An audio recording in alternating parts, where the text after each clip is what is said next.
We start things off from Reuters, how a warm World Cup welcome is endearing the U.S. to fans. And you may have caught it last Friday when we covered many of the fans there and their clips there, as well as having drank all the beer in Boston. So if you haven't checked out those two videos, be sure to go to the main channel there, and you can check those out. So here we have, ahead of the World Cup, many international fans were skeptical of the idea of the U.S. as co-host for soccer's biggest tournament.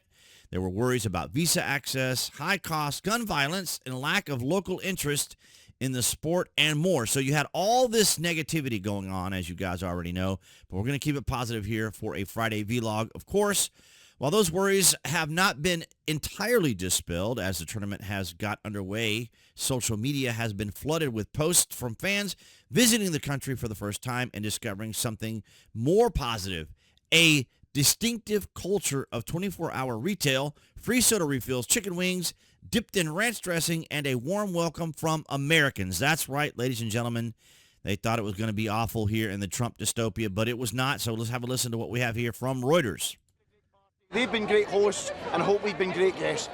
When international soccer fans depart the U.S. after the World Cup, they'll be heading back with souvenirs, good memories, and for many, changed opinions of the country.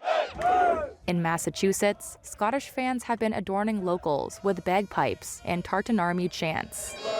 Boston has been fabulous, absolutely brilliant. Beautiful city, beautiful people, so friendly and welcoming. I don't think we could have asked for a better place to come to enjoy the World Cup experience. Many international fans once questioned the U.S. as co-hosts over worries of visa access, high costs, gun violence, and a lack of local interest in the sport. High ticket and travel prices have also prevented some from making the trip.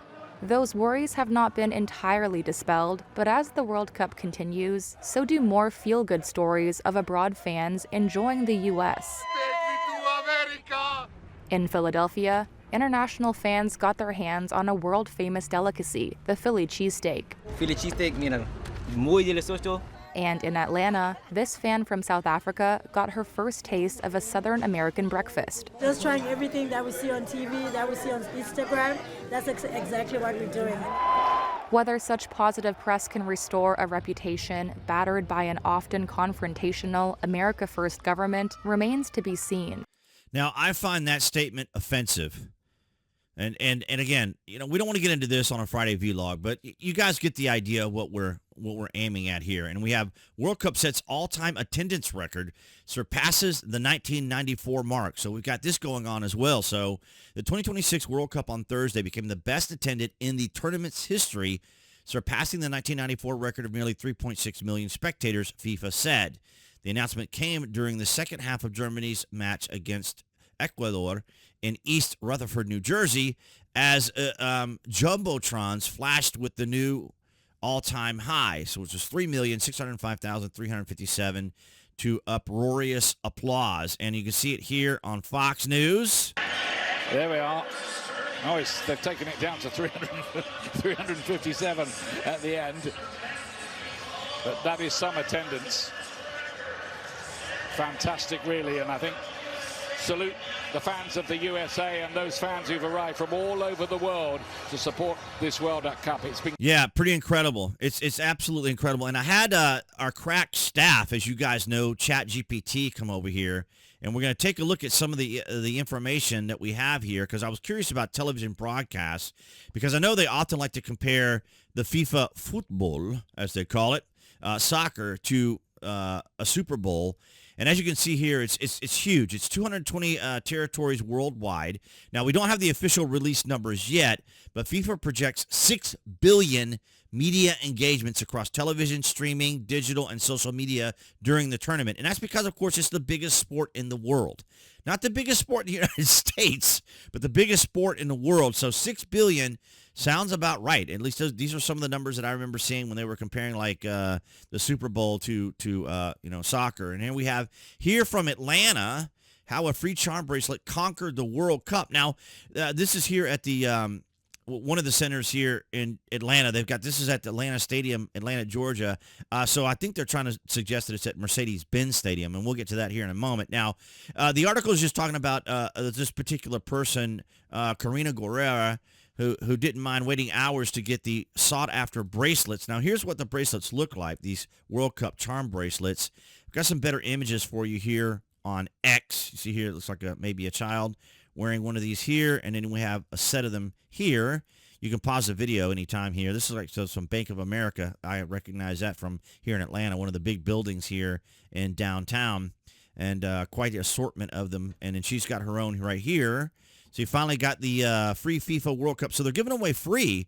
So if you're here in the Atlanta area like me, if you can bear the heat, and it's been very hot, you can go down and get you a bracelet. And speaking of the stadium, or the Mercedes-Benz Stadium here in Atlanta, you see here with the retractable roof, there are certain rules by FIFA when it comes to stadiums now. Either the dome has to be opened or closed. It cannot not be opened or closed during the game. Due to weather conditions and stuff like that, they can't allow for them to be closed if it's open during the game. But for the most part, they used to be open field, open grass. Now, the fields do have to be grass, or as they call it, the pitch do have to be grass, so all of the fields will be played on grass, and it's much better to play those games on grass, and they like them wet.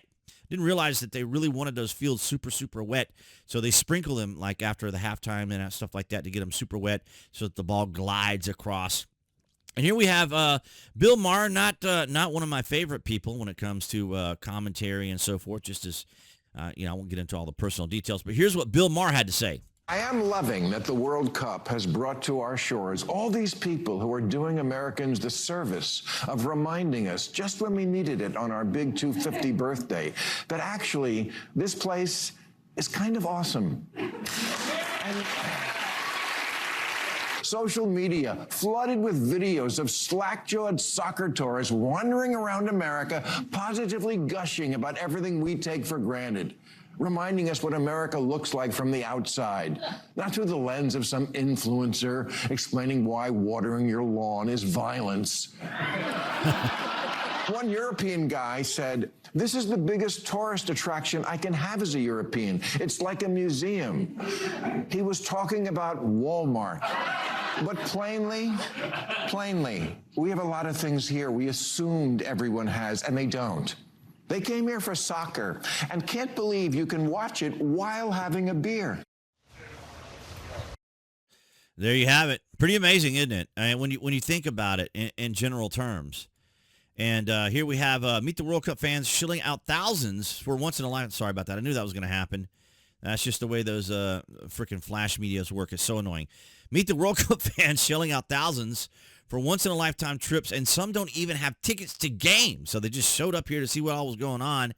And I was talking about this father and son pair here, and they raised about $1,000. But a lot of these things are way in the thousands of dollars. I remember one of the influencers there talking about how much they were paying, by the thousands. I think they said their total trip is going to be around $8,000. Now, of course, it all depends on where you stay and what you do and what you buy, right? And how much you pay for your tickets. Here we have also from Reuters, it's crazy. Broadcasters toil and revel in supersized World Cup. So not only are they saying here, they're not only saying that the players are challenged by constantly having to traverse the countries, Mexico, United States, and Canada, but also the announcers are having to do the same thing. So the North American World Cup has smashed records with its revenues and reach for over 100 different networks, delivering soccer's showpiece to 223 territories, and FIFA anticipating more than 6 billion media engagements, a billion more than in 2022. And as you saw, our crack staff here, ladies and gentlemen, that would be ChatGPT. We spare no expense here on the BuzWeaver channel to bring you guys the information, the detailed information, just getting straight to the point so you guys understand what all is going on here in the United States and the joy that many of these people are experiencing. Let me know down in the comments section, have you been getting involved in any of the activities in your city where many of these games are taking place, like here in Atlanta, despite the heat is going on here? Let me know down in the comments section if you've been watching the World Cup too. And the USA, yeah, they won against Bosnia and Herzegovina, so now they go on to the round of 16.